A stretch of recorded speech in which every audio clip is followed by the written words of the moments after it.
everyone. Welcome to Work Love Wednesday. Samm and Smelter here for Work Love Wednesday. It is time for Work Love Wednesday.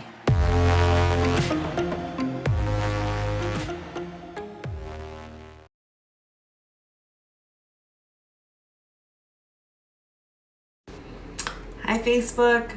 Happy Work Love Wednesday. It is early. But I have some appointments that I have to get to starting at 10:30. So 11 o'clock is not happening today. And I really always want to make sure that's not my excuse. That because I have something going on is not a way out of Work Love Wednesday, because it's just as beneficial to me as it is to some of you. So no excuses. So that's why I'm here. It's early. It is, I think, like 7:30. I got my coffee. And it's a little bit of a struggle today. Anyways,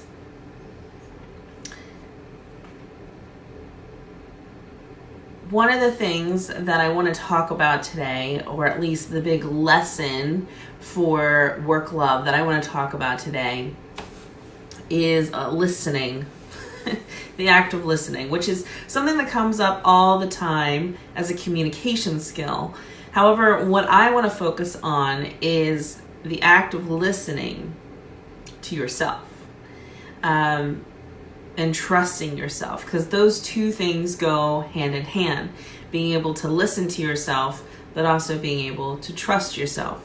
Because sometimes you can hear whatever the intuitive guidance is saying to you, but being able to trust that guidance and move forward with it is a whole another avenue. So I think a couple of episodes ago, I'm not sure how far back, but I talked about this whole concept of wellness, and how this has really kind of been the center core of my life right now. That's where a lot of my lessons are. And a lot of that is because my main goal in regards to wellness is being able to be of service as a healer, as intuitive, so being able to be connected and aware of the things that are around me on a heightened sensitivity level, embracing my sensitivities. And this actually came up, I think, in the episode where I talked about acceptance versus mediocrity. And so not truly fully accepting where you are in this moment leads to always kind of being mediocre. So for me, this is where I'm kind of at. I'm on this journey, which it really is, and I think anybody else who is going through health and wellness journeys or trying to figure it out for whatever reason, whether it's for weight loss or there's health issues that are happening or something just feels off and you don't feel like yourself because you're getting older, because that seems to be one of the gateways. We get older and our body just doesn't do what it used to do. But through that entire process, we find that we are questioning about our wellness. Not only that, I mean, from an HR perspective, wellness is one of those big focuses that keep coming up in the employee benefit sides of things. Whether it's how do we give health insurance, how do we talk about wellness visits and all those kinds of things? How do we help our employees be more well at work? And we have all those kinds of wellness challenges that are happening. You have the debate on whether there should be a gym on site or you provide gym membership. So all of those things are around wellness. So this is a topic that is definitely very relevant, and I know I'm not alone in saying that I'm on a wellness journey, but we all enter it for different reasons. One of the things that I have discovered, just like with many other things that are out there, is that when it comes to anything that's involving us reaching our full potential, us living this connected life, having this level of fulfillment, it has to be an individualized approach, which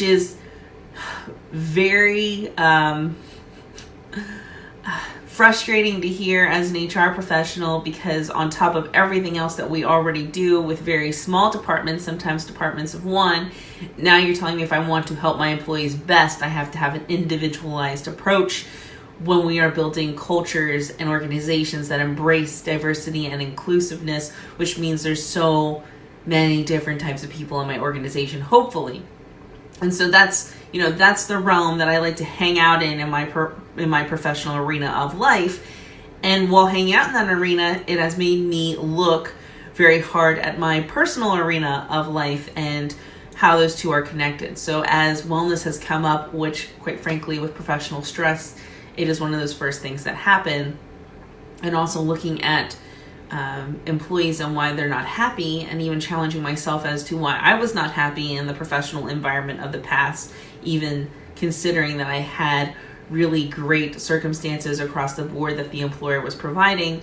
I found myself going back to this wellness topic. And so this individualized approach, the only way that we have this individualized approach is by providing an avenue for discovery. So we have to go on this journey and be in a place where we can actually learn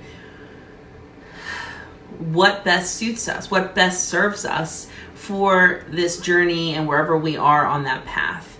And so when I think about, I'm talking about wellness for me. So most recently we're talking about Qigong. Before that it was energy medicine like Reiki.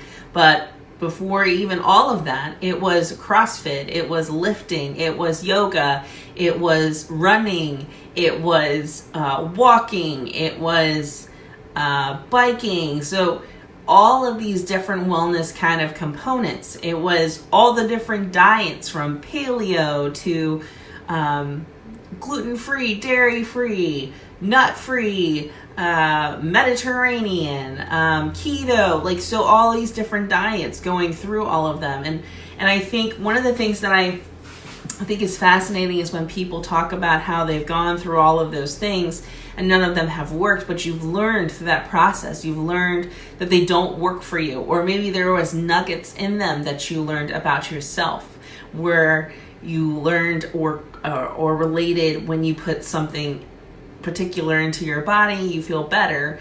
Like I learned, I love to lift. I'm not actively lifting heavy things right now, except for probably furniture, but it's on one of my goals that I want to get back there.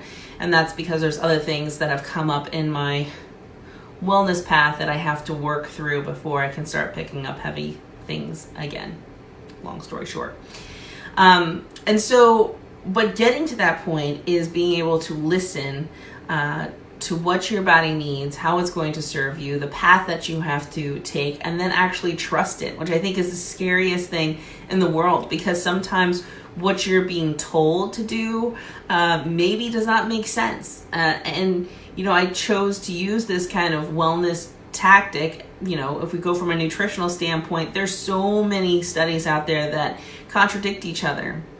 You may eat tomatoes and they make you feel awesome, and somebody else may eat tomatoes and they feel like complete poop.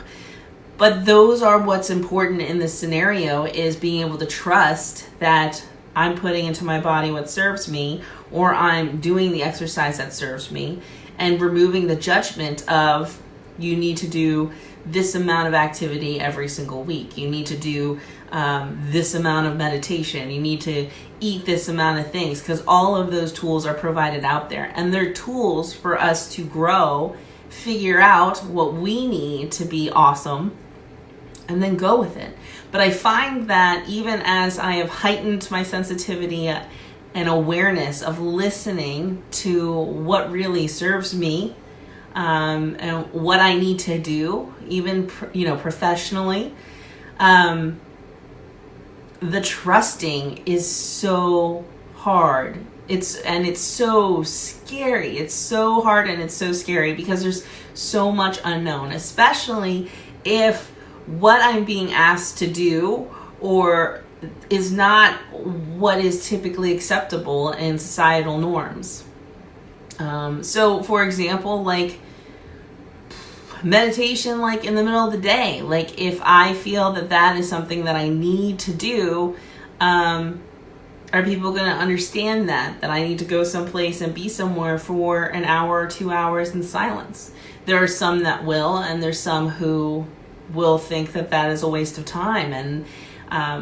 And so you have this judgment element that's going to come into play and really kind of start to impact your path. But at the end of the day, and we talk about this, for me, all of this is all about returning back to my original path. Not saying that outside influences are bad, but once I know what my path is, then I can make true calls on whether these other external factors are adding to my path, helping me in my path, or leading me astray, and distracting me and not getting me where I need to be. And some of those external factors gave us some really beautiful detours, or, we talked about this before, long roads on the countryside that we needed for our growth to be open to where we are today. And I know that as a truth, that if I did not have these really beautiful detours or moments of disaster, that I would not be where I am today. I would not be as open to what I've gone through. So there's no way that I would ever regret or want to change where I've come from and the path that has led me here. And even when there are situations, we've talked about relationships, even in scenarios where there are relationships that I know are going to have to come to an end because of this period of growth, I don't regret those relationships. In fact, I'm more grateful for them. I'm grateful for how they have served me. I mean, there's some powerful relationships that have ended in conflict and tension and don't have reconciliation.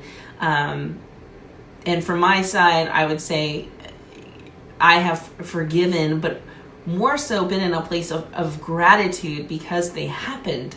Because whatever caused that whole kind of blow up to happen was a very powerful growth experience for me. Something had to happen in that scenario. And the only way that I know that the growth was occurring was being able to listen and being able to trust that it was a growth experience. And that's probably the easiest place that I find that I actually flip-flop. I'll trust first that when something really challenging or a struggle is happening, that this is a growth experience for me and I need to pay attention, and then I listen.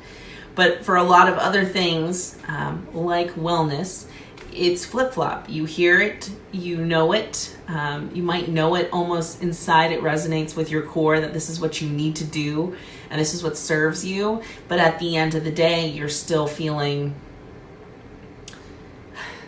scared. You're so fearful of where it's going to go and what's going to happen and if you're wrong. And so this all kind of came about because actually this past week, or actually this past month, I have been having a struggle regarding wellness.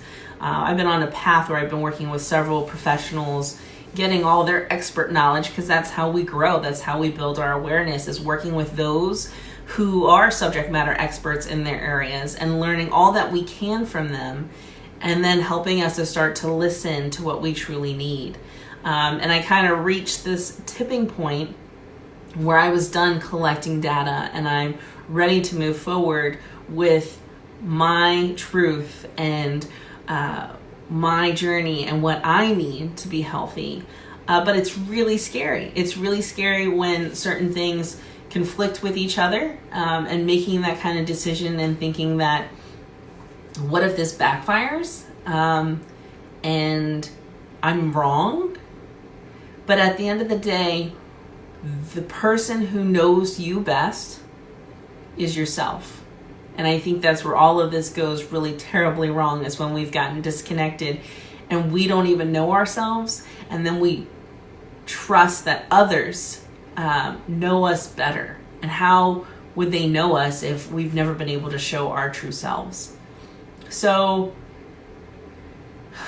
that is my Work Love Wednesday. There's like real life growth experience that's happening in my life. Hoping that this serves you, inspires you, resonates with you.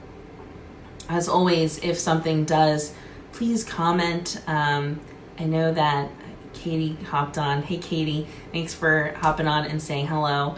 If you watch later on, make sure you say hello as well. Don't forget that all these episodes are now on YouTube, so you can watch all. I think we're like, I don't know, maybe this is episode 40. I don't even know. I have to go look. But we're getting close. We're almost getting close, because we're going to do episode 50 very soon, and I have to figure out what we're going to do for that, because I feel like it needs to be really special, a work love special for episode 50. So you have ideas about that. So yeah, I think that's it. I'm kind of rambling now. So have a great week. Thanks so much for watching, and I will talk to you next Wednesday.